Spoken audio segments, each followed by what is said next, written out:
বিভূতিভূষণ বন্দ্যোপাধ্যায়ের বড়বাবুর বাহাদুরি।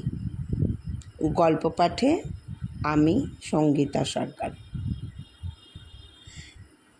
আপিসে মাঝে মাঝে নানান পার্টি আসিয়া গোলঞ্চলতা ও গাছগাছরা বিক্রি করিয়া যাইত। ইহাদের নাম লেখা আছে বটে, কিন্তু অনেকেরই ঠিকানা কিছু লেখা থাকে না। এখানে ছোটোখাটো কাজকর্ম সবই হয় নগদ। বড়বাবুর অ্যাসিস্ট্যান্ট সেই সব পাওনাদারকে সাহেব তো দূরের কথা, বড়বাবুর কাছে পর্যন্ত যাইতে দেয় না। হরিপদ এবার নগু দালালের হাত দিয়া জিনিস না বেচিয়া নিজেই সরাসরি কোম্পানির আপিসে লইয়া গিয়া নামাইয়াছিল। যে পাড়াগায়ে হরিপদ থাকে, গাছগাছরার সেখানে অভাব নাই। নগু দালালের পরামর্শেই সে এই সব গাছগাছরা সংগ্রহ করিতে আরম্ভ করে। তাহাকে সে সব চিনাইয়াছিল শান্তি কবিরাজ।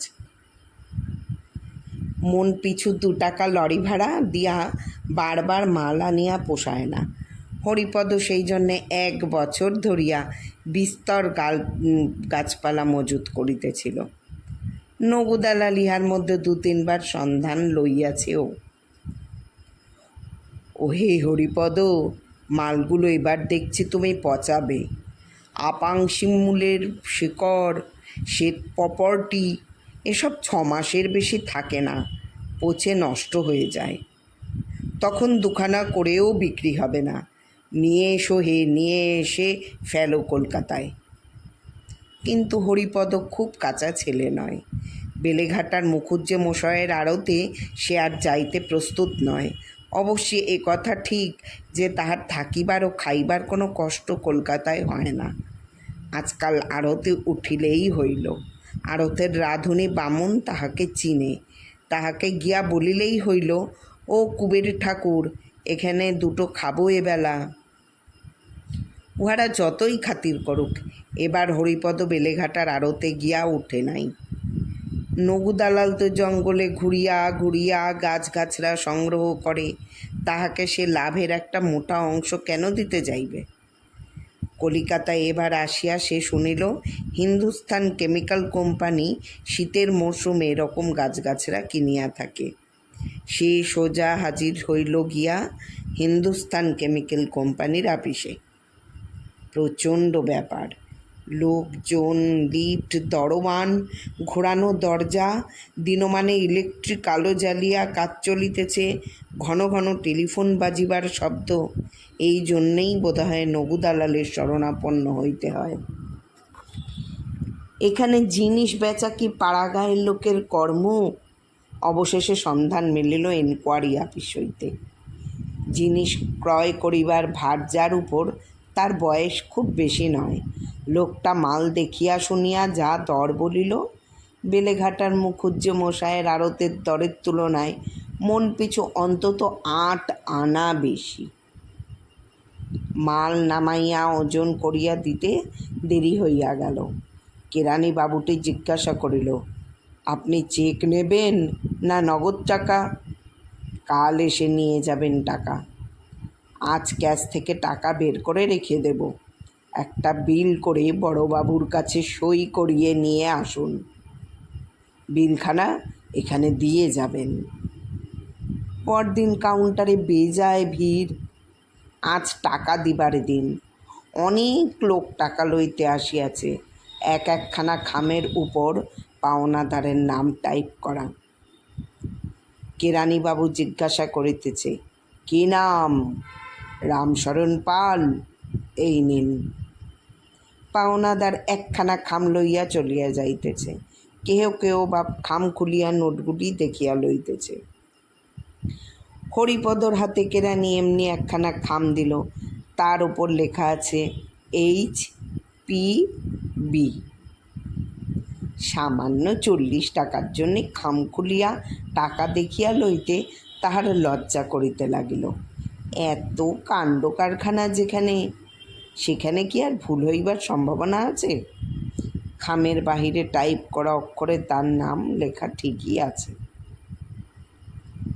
কিন্তু শিয়ালদহ স্টেশনে আসিয়া খাম খুলিয়া নোটগুলি কি ভাবিয়া একবার দেখিয়া লইতে গিয়া হরিপদ মাথা ঘুরিয়া সেইখানে বসিয়া পড়িল।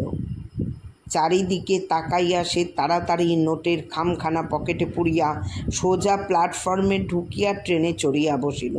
শীতকালেও কপালে বিন্দু বিন্দু ঘাম দেখা দিল। সর্বনাশ!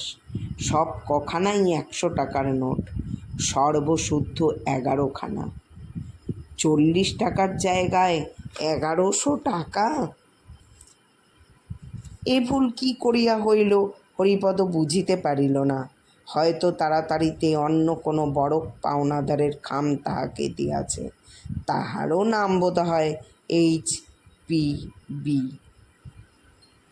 অত ভিড়ের মধ্যে কেরানিবাবু কাহার নামের খাম কাহাকে দিয়াছে? 1100 টাকা তাহার নিকট অনেক টাকা। সামান্য অবস্থার মানুষ সে, গাছগাছরা বেচিয়া সংসার চালায়। ভগবান দিয়াছেন, উফ, আর কি সময়েই দিয়াছেন। ভগবানের দান তো। সারা জীবন গাছগাছরা বিক্রয় করিয়াও সে 1100 টাকা জমাইতে পারিত না। আর একসঙ্গে নগদ এতগুলি টাকা পাওয়া কি সোজা কথা? কার মুখ না দেখিয়াই সে আজ উঠিয়াছিল। ট্রেনে যাইতে যাইতে ঠান্ডা হাওয়া লাগিয়া তাহার উত্তেজনা অনেকটা শান্ত হইল, কিন্তু একটা উত্তেজনা তখনও কমিল না। কতক্ষণে স্ত্রীর কাছে কথাটা বলিবে? গাড়ি যেন চলিতে চাহিতেছে না। এত বড় আনন্দের খবর কাহাকেও না জানাইতে পারিয়া ভগবান জানেন কি অসহ্য যন্ত্রণা যে তাহার হইতেছে। গাড়ির কোণে একটা পৌর ভদ্রলোক গলায় কমফর্টার জড়াইয়া বসিয়া আছেন। তাহাকে গিয়া কথাটা বলিবে? দেখুন মশাই, বড় একটা মজা হয়েছে। একটা আপিসে 40টা টাকা পেতুম, তারা ভুল করে 1100 টাকা দিয়েছে। এই দেখুন টাকা। আপিসের নাম তো সে বলিতে যাইতেছে না। দরকার নাই, সন্দেহ করিয়া লোকটা যদি পুলিশে খবর দেয়, আপিসের লোকে নিশ্চয়ই ভুল ধরিয়া ফেলিবে এবং তখনই তাহার সন্ধানে লোক ছুটিবে। ছুটিলেও তাহার ঠিকানা বাহির করার কোনো উপায় নাই। 100 টাকার নোটগুলি ভাঙাইয়া ফেলিতে হইবে। সিরাজগঞ্জে তাহার মামা পাটের আপিসে কাজ করেন। মামার সাহায্যে 100 টাকার নোট ভাঙাইয়া খুচরা 10 টাকার নোট সংগ্রহ করিতে হইবে। কালই সকালে ট্রেনে সিরাজগঞ্জ রওনা হওয়া দরকার। হরিপদের স্ত্রী আশালতা নোটের তাড়া দেখিয়া অবাক হইয়া স্বামীর দিকে চাহিয়া রহিল। বলিল, হ্যাঁ গো, তারা বুঝতে পারলে না? ভুল করে কার টাকা কাকে দিলে? বড় বড় আপিসের মজাই তো তাই।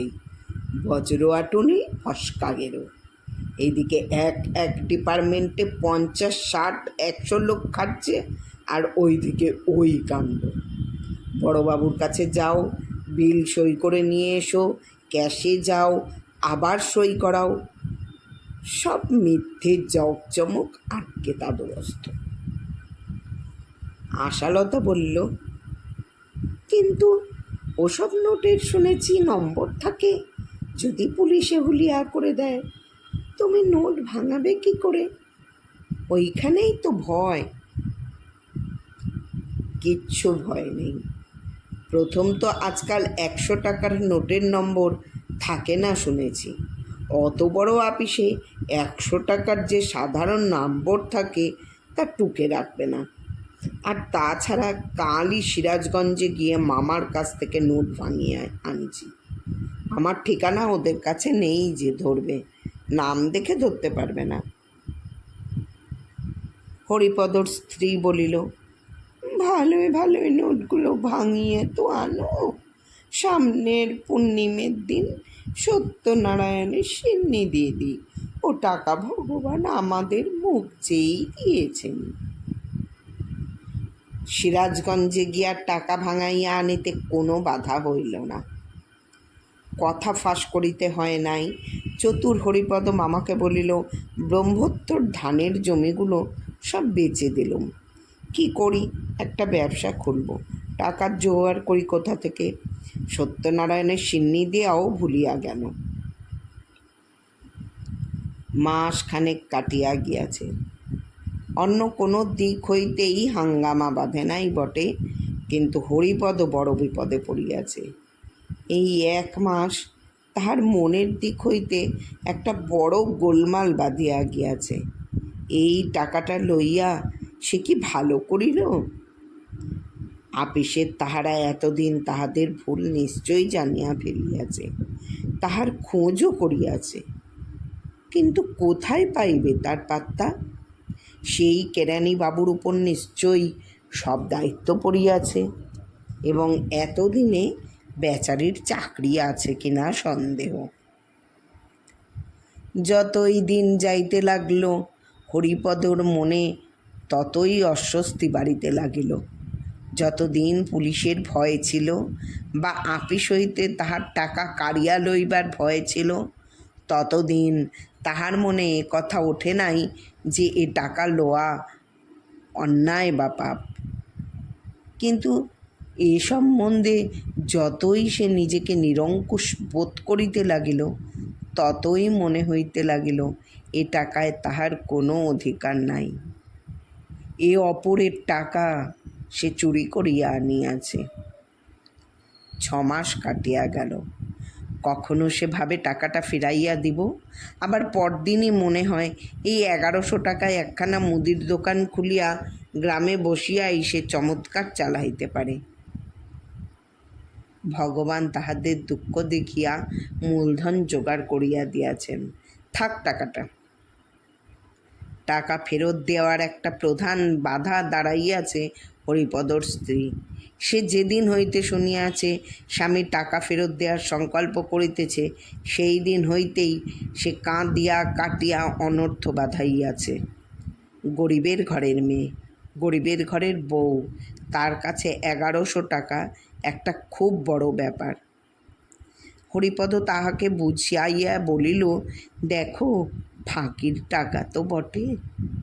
এতদিন কথাটা ভালো করে বুঝিনি, আজকাল রাত্রে আমার ঘুম হয় না ভেবে ভেবে। তা জানো, কাজ নেই বাবু, 1100 টাকা কদিন খাবো, ওটা তাদের দিয়েই আসি। আশালতা বলিল, ফাঁকির টাকা হলো কি করে? ভগবান না দিলে তাদেরই বা ভুল হবে কেন? ও যখন ঘরে এসেছে তখন হাতের লক্ষ্মী পায়ে ঠেলো না। আমার কথা শোনো, ও নিয়ে ভেবে মিথ্যা মাথা খারাপ করো না লক্ষ্মীটি। ও তো তুমি কোনো একটা লোককে ফাঁকি দিয়ে নিয়ে আসোনি, তারা ভুল করে দিয়েছে, এতে তোমার দোষ কি? কারো একজনের টাকা নয়, কোম্পানির টাকা, বড় লোক কোম্পানি, তাদের কাছে 1100 টাকা কিছুই নয়, কিন্তু আমাদের কাছে অনেক বেশি। সারা জীবনের একটা হিল্লে হয়ে যাবে। আমি কি আমার নিজের জন্যই বলি, নিজের চেহারাটা একবার আন্নায় দেখো দেখিনি। বন জঙ্গল ঘুরে গাছপালা খুঁজে খুঁজে কি ছিঁড়ি বেরিয়েছে। ওই টাকায় একখানা দোকান করে বসে চলবে। কি ভয়ানক বাধা হইয়া উঠিয়াছে স্ত্রীর এই অনুরোধ। কেন ছাই এ কথা ও স্ত্রীকে বলিতে গিয়াছিল? ওর মুখের দিকে চাইলে কষ্ট হয়, ওর কাতর অনুরোধ শুনিলে মনে হয় দূর করো, কাজ নাই সাধুতা দেখাইয়া। ওই অভাগিনীকে জীবনে কখনো সে সুখী করিতে পারে নাই। টাকাটায় একটা ব্যবসা খুলিয়া দিলে অন্ন বস্ত্রের কষ্টের একটা মীমাংসা হইবে। এখানে সাধু সাজা স্বার্থপরতা, ঘোর স্বার্থপরতা। আশালতার বয়স কম, জীবনে কোনো স্বাদ ওর পূর্ণ হয় নাই। ওর মুখের দিকে চাহিয়া না হয় সে নিজের কাছে অসাধুই হইয়া রহিল। দিনে এইসব ভাবে, কিন্তু গভীর রাত্রে যখন গ্রাম নিশুতি হইয়া যায়, আশালতা ঘুমাইয়া পড়ে, তখন তার মনে হয় চুরির সপক্ষে কি চমৎকার যুক্তি সে বাহির করিয়াছে। জুয়া চুরি, তার সপক্ষে কোনো যুক্তি নাই। তর্ক নাই, টাকা তাকে ফিরাইয়া দিতেই হইবে, নিজের কাছে চোর হইয়া সে থাকিতে পারিবে না। নিদ্রিত আশালতার মুখের দিকে চাহিয়া সে ভাবিল, ছি ছি, মেয়ে মানুষ যাত্রা কি ভয়ঙ্কর, ওদের মন কি এতটুকু সৎ কিছু জানে না, কেবল টাকা কড়ি গয়না চাল ডালের দিকে নজর। দিন যায়, হরিপদ দেখিল সে স্ত্রীকে মনে মনে অশ্রদ্ধা করিতে আরম্ভ করিয়াছে। তাহার কত আদরের আশালতা, যাহাকে চোখ ভরিয়া দেখিয়াও চোখের তৃপ্তি হইত না, তাহার সম্বন্ধে এসব কী ভাবনা তার মনে। একদিন হঠাৎ তাহাদের একটা বাছুর মরিয়া গেল। এইবার হরিপদ ভাবিল, তা যাবে না, সংসারে যখন ওর মতো মেয়ে এসেছে তখন ওর পরামর্শেই সংসার এবার উচ্ছন্নে যাবে।